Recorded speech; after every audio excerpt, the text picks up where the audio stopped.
हर खबर पर पैनी नजर, सबसे पहले, सबसे तेज, SLN digital network Rajasthan. Shri Kshetrapal Dham के विकास के लिए एक श्रद्धालु एक योगदान अभियान शुरू। नमस्कार, मैं हूं जितेंद्र सिंह चौहान और आप देख रहे हैं SLN डिजिटल नेटवर्क राजस्थान। तो चलिए शुरुआत करते हैं आज की बड़ी खबर। श्री क्षेत्रपाल मंदिर प्रबंध समिति खड़गदा ने क्षेत्रपाल धाम के समग्र विकास और श्रद्धालुओं की सुविधा के विस्तार के लिए एक श्रद्धालु एक योगदान अभियान की शुरुआत की है। समिति ने सभी श्रद्धालुओं और धर्म प्रेमियों से इस पुण्य कार्य में यथाशक्ति सहयोग करने की अपील की है। समिति अध्यक्ष अशोक भट्ट ने बताया कि धाम में भगवान श्री क्षेत्रपाल जी की मुख्य प्रतिमा के लिए चांदी की दिव्य आंगी, मंदिर का कांच एवं कलात्मक सौंदर्यीकरण, यात्रियों के कमरों का नवीनीकरण, संत भवन, आधुनिक अतिथि कक्ष, भव्य स्वागत द्वार, भोजनशाला और आधुनिक शौचालय सहित कई विकास कार्य प्रस्तावित हैं। सभा अध्यक्ष चंद्रेश व्यास ने कहा कि ये अभियान आने वाली पीढ़ियों के लिए आस्था, संस्कृति और सेवा की अमूल्य धरोहर तैयार करने का संकल्प है। वहीं कोषाध्यक्ष पंकज जैन ने श्रद्धालुओं से तन, मन और धन से सहयोग करने का आह्वान किया। महामंत्री जनार्दन दीक्षित ने बताया कि श्रद्धालु बैंक खाते के माध्यम से भी सहयोग राशि जमा कर सकते हैं। समिति ने दान देने वाले सभी श्रद्धालुओं से अधिकृत रसीद अवश्य प्राप्त करने की अपील की है ताकि दान प्रक्रिया पूरी तरह पारदर्शी बनी रहे। मंदिर प्रबंध समिति ने विश्वास जताया कि श्रद्धालुओं के सामूहिक सहयोग से क्षेत्रपाल धाम का विकास कार्य शीघ्र पूरा होगा और ये धाम भविष्य में अधिक भव्य, दिव्य एवं सुविधा संपन्न धार्मिक स्थल के रूप में स्थापित होगा। क्षेत्रपाल भगवान की जय। वर्तमान क्षेत्रपाल मंदिर प्रबंध समिति की ओर से मंदिर में विकास के कई कार्य कराए जा रहे हैं, जिसमें से प्रमुख कार्य है भगवान क्षेत्रपाल जी के गर्भगृह में चांदी के आंगी का काम है, जिसमें भगवान के चांदी के वस्त्र बनाए जा रहे हैं। साथ ही पूरे गर्भगृह में चांदी लगाई जाएगी। इसको लेकर मंदिर प्रबंध समिति की ओर से कई प्रयास किए गए हैं, जिसमें हम लोग कुछ दानदाताओं और कुछ भामाशाहों के पास गए थे, जिसमें श्रद्धालु आगे आए और एक भामाशाह की ओर से, एक श्रद्धालु की ओर से भगवान के श्री चरणों में 5.25 किलो चांदी अर्पित की गई है भगवान के वस्त्र निर्माण के लिए। साथ ही एक भामाशाह की ओर से 1 किलो चांदी मंदिर को दी गई है। इस तरह से भगवान के वस्त्र के लिए, आंगी के लिए, गर्भगृह में चांदी के निर्माण के लिए भामाशाह अपनी ओर से सहयोग कर रहे हैं। इसमें और भी हमको कुछ आवश्यकताएं अभी है, क्योंकि बहुत बड़ा काम है, चांदी के दाम भी आसमान छू रहे हैं। ऐसे में हमें और भी चांदी की आवश्यकता है, लेकिन मंदिर प्रबंध समिति अपनी ओर से सारी प्रयास कर रही है और हम जल्द ही मतलब इसी साल में भगवान के आंगी को तैयार कर लेंगे और पूरे गर्भगृह में चांदी का काम किया जाएगा। इसमें लगभग कितनी चांदी अपेक्षित है, आपको कितना लगता है? लगभग 10 किलो चांदी हमको लग रहा है कि इसमें जो हमने जो एस्टिमेट निकलवाया है, इसमें हमको लग रहा है कि 10 किलो चांदी की आवश्यकता है, जिसमें से मुख्य वस्त्र, भगवान का जो मुख्य वस्त्र बनेगा उसके लिए जो 5.25 किलो जो चांदी है वो हमको प्राप्त होगी है। और एक किलो चांदी एक अन्य भामाशाह की ओर से भी हमको प्राप्त होगी है। वैसे भामाशाह आगे आ भी रहे हैं, लेकिन कुछ आवश्यकता में और भी है। तो हम क्षेत्र भर में जो भगवान श्री क्षेत्रपाल के जो श्रद्धालु हैं, जो उनको मानते हैं, उनसे अपील कर रहे हैं कि भगवान के इस कार्य में, इस गर्भगृह के इस कार्य में अधिक से अधिक सहयोग करें।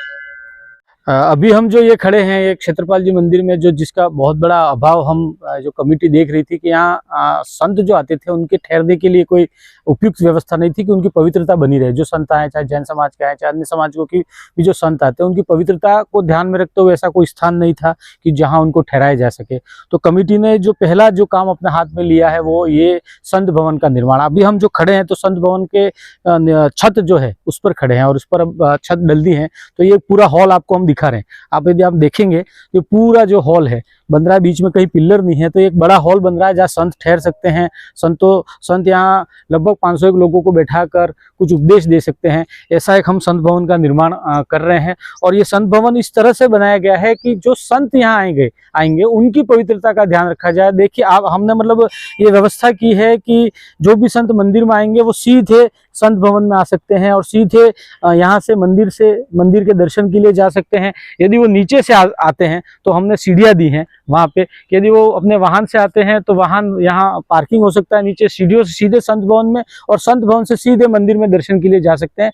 तो उस तरह से पूरे प्लानिंग के साथ संत भवन हम बना रहे हैं और संत भवन के नीचे हम कुछ कमरों का निर्माण भी भविष्य में करने का विचार रख रहे हैं। उसके पास ही संत भवन के पास ही जो है एक हम आधुनिक रसोई घर निर्माण करने जा रहे हैं, क्योंकि जो श्रद्धालु यहाँ आएंगे उनके लिए भोजन की, चाय की जो व्यवस्था हो और बेहतर तरीके से हो, जो साफ सुथरा हो, स्वच्छता का पूरा ध्यान रखा जाए, तो हम एक आधुनिक रसोई का निर्माण भी हम यहाँ आने वाले श्रद्धालुओं के लिए कर रहे हैं। वो भी कमेटी का ये प्रयास है कि इस साल में हम संत भवन, आधुनिक रसोई और 6 से 7 VIP कमरे जो श्रद्धालुओं के लिए बनाए जा रहे हैं वो हम इस साल निर्माण कर लेंगे। आइए हम आपको बताते हैं कि जो कमरों का जो निर्माण चल रहा है उसके बारे में भी हम आपको बताते हैं। मंदिर में आने वाले श्रद्धालुओं के लिए पहले हमारे पास कमरे बने हुए थे, लेकिन समय रहते वो जर्जर हो चुके थे और उस और कुछ ध्यान नहीं दिया गया। लेकिन अभी हमने न सिर्फ पुराने कमरों को सुव्यवस्थित किया है, उसमें अटैच लेट बाथ को भी बनाया है। कुछ कमरों में आप देख सकते हैं कि कुछ कमरों में AC वगैरह भी लगा दिए गए हैं और उन कमरों को इतना अत्याधुनिक सुसज्जित किया गया है कि जो श्रद्धालु हमारे यहाँ आ रहे हैं उनको लगे कि नहीं हम कहीं ठहरे हैं, किसी अच्छे मंदिर में ठहरे हैं। यहाँ साफ सफाई का पूरा ध्यान रखा गया है। और अभी मैं आपको बताऊंगा कि नीचे जो आप देख रहे हैं, ये नीचे भी हम 5 नए कमरों का निर्माण कर रहे हैं। ये बिल्कुल सुसज्जित कमरे होंगे, अटैच लेट बाथ हैं, जो क्योंकि हमारे यहाँ पर मंदसौर से, प्रतापगढ़ से, मुंबई से, मतलब देश भर से यहाँ श्रद्धालुओं का आना जाना रहता है। भगवान श्री क्षेत्रपाल के देश भर में श्रद्धालु हैं और दूर दराज से जो हमारे श्रद्धालु आते हैं तो उनके ठहरने की व्यवस्था क्या हो उसकी और हमने इस बार ध्यान दिया है। और मंदिर प्रबंध समिति ने इन कमरों का निर्माण शुरू कर दिया और आप मतलब ये 2-3 महीनों में हम ये कमरे बनाकर श्रद्धालुओं के लिए हम तैयार कर देंगे। ये साथ में आप ये किचन देख रहे हैं, ये जो पुराना हमारा किचन था इसको हम अत्याधुनिक किचन के रूप में हम तैयार कर रहे हैं, ताकि जो श्रद्धालु यहाँ ठहरेंगे उनके भोजन पानी की, चाय की क्या व्यवस्था होगी, कैसे उनको सुबह का भोजन मिले, दोपहर का भोजन मिले, शाम का भोजन मिले, वो पूरी सुविधा भी हम यहाँ कर रहे हैं। यदि वो बनाना चाहें या मंदिर प्रबंध समिति की ओर से कुछ व्यवस्था की जाए वो भविष्य की योजनाओं में है, लेकिन एक सुसज्जित साफ सुथरा किचन भी हम यहाँ के श्रद्धालुओं के लिए तैयार कर रहे हैं। साथ ही आप हमारे पीछे देखेंगे तो पीछे हम पीछे जो हमारा इस तरफ है, यहाँ से वो जो रास्ता जाएगा तो पीछे की तरफ नीचे बहुत बड़ा हमारा मंदिर प्रबंध समिति का प्लॉट है, जिस पर हम आधुनिक वाटिका, यहाँ यदि कोई सामाजिक, धार्मिक, शादियों का कोई काम हो, हम आपको बताएंगे कि यदि यहाँ से आप आएंगे तो ध्यान से थोड़ा आए, तो एक आधुनिक वाटिका का निर्माण हम इसके बाद जल्दी इसको शुरू करने जा रहे हैं। ये बहुत बड़ा आप देखें खाली प्लॉट है, बहुत बड़ा खाली प्लॉट पड़ा हुआ है।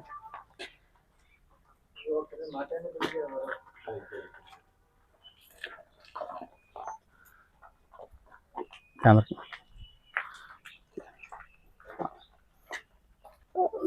मंदिर प्रबंध समिति की जो हमारी जो नई टीम आई है, उन्होंने बनते ही पहले जो मुख्य मंदिर है हमारे यहाँ पे, जो क्षेत्रपाल जी का मंदिर है और नीचे जो हमारे हनुमान जी का मंदिर है, उनकी ओर ध्यान दिया। और आप देखेंगे कि उसमें अभी बड़े पैमाने पर कांच का काम करवाकर उसको सुसज्जित किया गया है, उसके स्वरूप को निखारा गया है, क्योंकि परमात्मा जहाँ बैठता है, परमात्मा का घर है, तो उसको साफ और सज्जित रखना हमारा कर्तव्य बनता है। तो उसमें कांच का काम करवा के दोनों मंदिरों को बहुत ही शानदार तरीके से उसको सुसज्जित किया गया और आकर्षक बनाया गया है। दोनों जो प्रतिमाएं हैं भगवान की, क्षेत्रपाल जी की प्रतिमा और हनुमान जी की प्रतिमा को भी बिल्कुल आकर्षक बनाया गया है कि लोगों को लगता है, अब लोगों को लग रहा है कि मतलब लोगों के भाव ही अलग हैं कि अब परमात्मा का जो स्वरूप है वो सब लोगों के सामने आ रहा है। और मंदिर प्रबंध समिति जो हमारी है उसके एक दृढ़ संकल्प है कि 2027 आते आते हम इस पूरे मंदिर के स्वरूप को हम बदल के रखेंगे। रक्षा के रूप में जाने वाले भगवान श्री क्षेत्रपाल जी को हम सबकी ओर से नमन। खास इस मंदिर की विशेषता यह है कि वर्षों से हम देख रहे हैं कि इस क्षेत्र में न तो कोई चोरी होती है, न किसी तरह से कोई विध्वंसक या समाज कंटक किसी भी तरह से यहाँ पर खराब व्यवहार अगर ही या कुछ लूटने का प्रयास करता है तो भगवान श्री उसको निश्चित रूप से सजा देते हैं, और ऐसी मान्यता पूर्ण रूपेण सत्य है। ये मंदिर प्रबंध समिति अहर्निश सेवा करके इस क्षेत्र को, श्री क्षेत्रपाल जी के मंदिर को एक नया रूप, एक नया स्वरूप, और यहाँ आने वाले भक्तजनों को किसी भी तरह से कोई कष्ट न हो, किसी तरह से कोई कठिनाई नहीं हो, इसके लिए पूरा प्रयत्न कर रही है।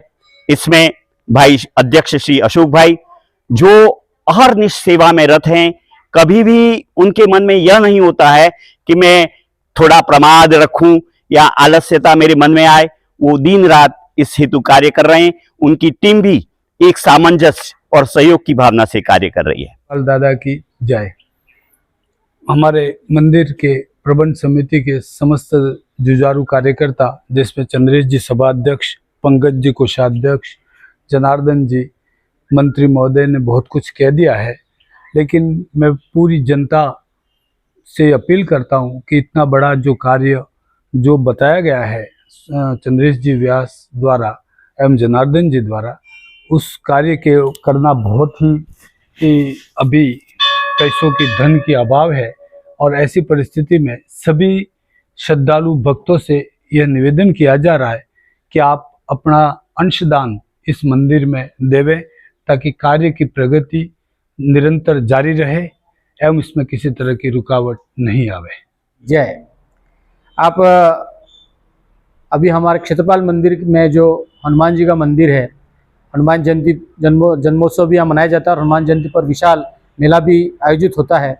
हमने हनुमान जी के इस मंदिर को और उनकी प्रतिमा को भी निखारने का काम, इनके सौंदर्यीकरण का काम किया है। पूरे गर्भगृह में कांच का काम किया गया है और जो हनुमान जी की जो प्रतिमा थी, पहले इस पर आंगी और सिंदूर इतना चढ़ गया था कि भगवान का मूल स्वरूप जो था वो उसका दर्शन नहीं हो पा रहा था। इस पर पूरा काम करवा गया प्रतिमा का और इस पर आंगी हटाई गई, सिंदूर को हटाया गया।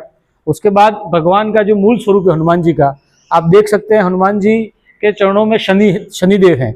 ऐसा ही कुछ प्रतीत, आप जब सारंगपुर, गुजरात में जो सारंगपुर के हनुमान जी मंदिर है वहाँ जाते हैं तो ऐसा ही कुछ वहाँ भी है कि हनुमान जी के मंदिर में वहाँ पैरों के नीचे चुड़ैल है, या हनुमान जी के पैरों में शनिदेव हैं। तो यहाँ आने वाले भक्त को ना सिर्फ हनुमान जी के दर्शन हो जाते हैं, बल्कि जिसपे शनि की दशा है वो व्यक्ति भी आकर अपनी जो कुछ भी दिक्कतें हैं उसको दूर कर सकता है। तो इस प्रतिमा के स्वरूप को भी निखारने का काम हमने किया है और इसमें भी अभी कुछ और काम होना बाकी है। SLN digital network Rajasthan.